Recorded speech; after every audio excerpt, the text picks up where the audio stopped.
पहले उस लड़की ने मेरी बेटी के हक पर डाका डाला। मुझे अच्छे से अंदाजा है कि तुम किस हद तक जा सकते हो। जैन, मुझे तुम्हारा फैसला चाहिए। मैं तुम्हारे साथ हूँ, प्लीज या तुम मेरा साथ दोगे या फिर इस लड़की के साथ चले जाओ। ड्रामा सीरियल में आप देखेंगे आसिफ साहब और रियान आयरा को प्लानिंग के तहत कमरे में बंद कर देते हैं। आसिफ साहब कमरे के बाहर रहते हैं और रियान को कमरे के अंदर भेज देते हैं। रियान जब कमरे के अंदर जाता है तो दरवाजे को अंदर से लॉक कर लेता है। आयरा जब रियान को कमरे के अंदर देखती है तो वो घबरा जाती है और गुस्से से रियान से कहती है कि तुम यहाँ पर क्या कर रहे हो, जिस पर रियान उसको बोलता है कि तुमने जिस तरह से मेरी बेइज्जती की मैं तुम्हें नहीं छोड़ूंगा। और साथ ही वो उससे बोलता है कि अब तुम बताओ मेरे बारे में तुम्हारा क्या ख्याल था, अब मैं तुम्हें नहीं छोड़ूंगा, अब मैं तुम्हें मजा चखा कर ही रहूंगा। आयरा जोर जोर से दरवाजा नॉक करती है। रियान आयरा को खींचकर पीछे कर देता है। आयरा चीख कर कहती है कि अंकल आप कहाँ हैं। बोलती है अंकल आप कहाँ हैं, दरवाजा खोले, लेकिन बाहर आयरा की आवाज सुनने वाला कोई भी नहीं। नौकरों को पहले ही आसिफ साहब वहाँ से भेज चुके हैं और आयरा की आवाज़ें सुनकर वो अंदर ही अंदर बहुत ज्यादा खुश हो रहे हैं। वो बैठे हुए सिगार पी रहे होते हैं और बहुत ज्यादा खुश और मुस्कुरा रहे होते हैं, जबकि रियान अंदर रूम में आयरा की इज्जत के ऊपर हमला कर देता है और आयरा के साथ जबरदस्ती करने की कोशिश कर रहा होता है। अभी ये सब कुछ चल ही रहा होता है, अचानक से वहाँ पर ज़ैद आ जाता है। जब बार बार कॉल करने के बावजूद आयरा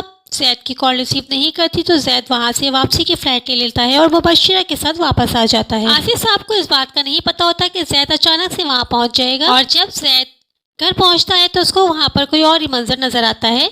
सो व्यूअर्स, ये सब आप देखेंगे आने वाली एपिसोड। वीडियो अच्छी लगी हो तो लाइक कर दीजिएगा। मज़ीद इस तरह के ड्रामास रिव्यूज़ के लिए मेरे चैनल को सब्सक्राइब करना बिल्कुल नहीं भूलिएगा। अल्लाह हाफ़िज़।